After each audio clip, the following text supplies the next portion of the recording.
And one sentence, he turns back and says, "Where are my eyes?" And like that my hair stood up. He said, "Where are my eyes?" And then he pointed to the back of his head.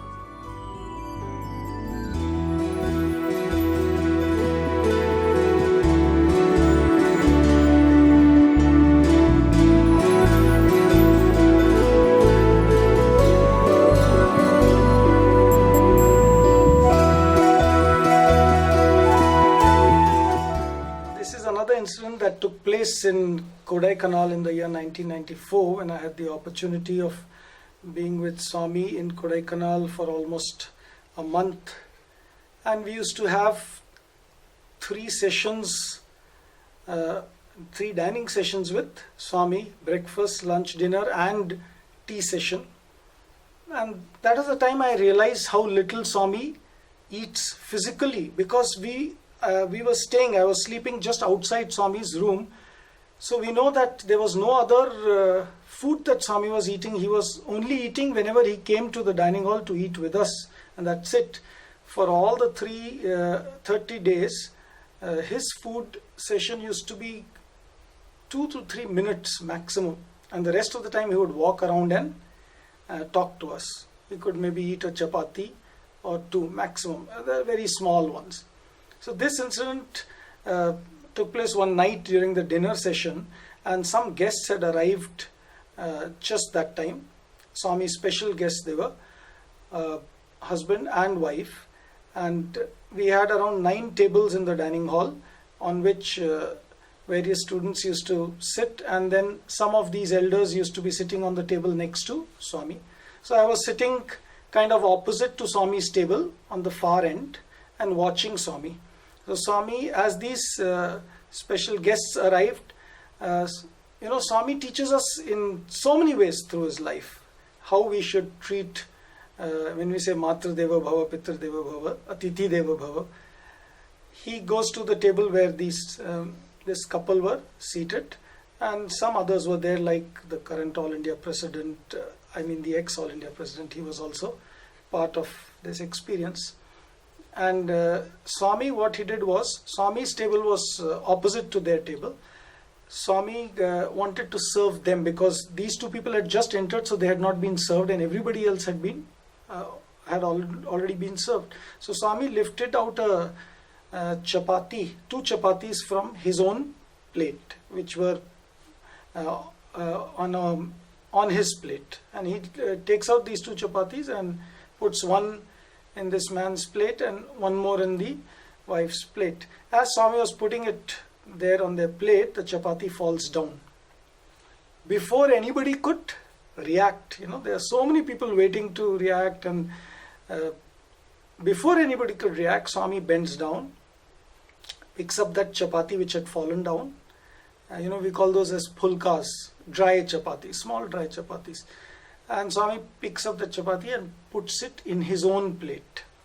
And he takes out one more chapati from the chapati vessel and then puts it in this guest's plate. And they were shocked, and everybody around, and all the elders, "Swami, why did you do that? Please don't do that." And Swami told, "Hey, keep quiet." Swami just kept them quiet, and he walked away.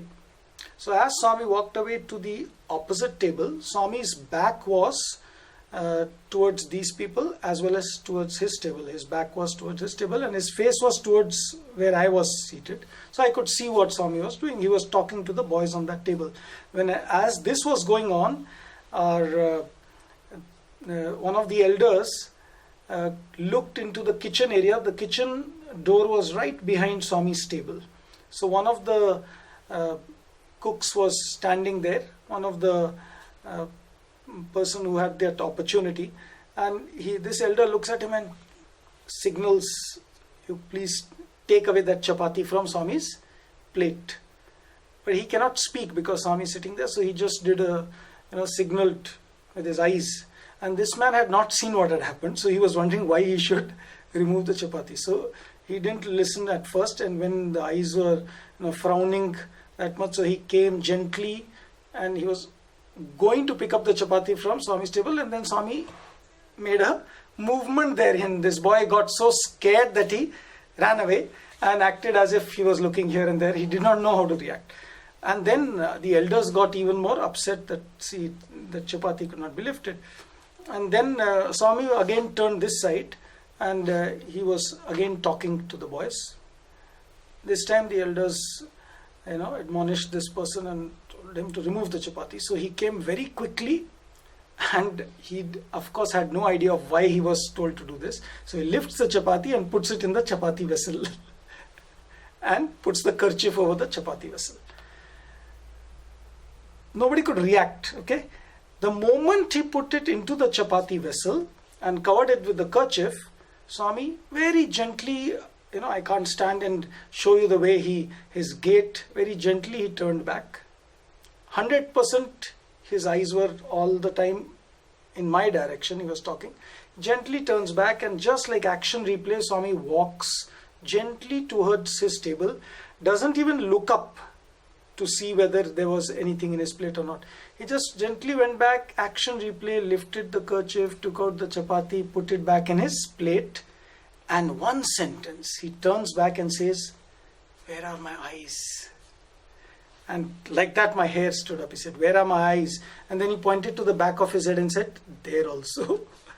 There also, both sides. And then before we could react, he says, "Start Brahmarpanam." So that was a tradition. We started Brahmarpanam, we had no choice, and Swami's eating was only when we do Brahmarpanam.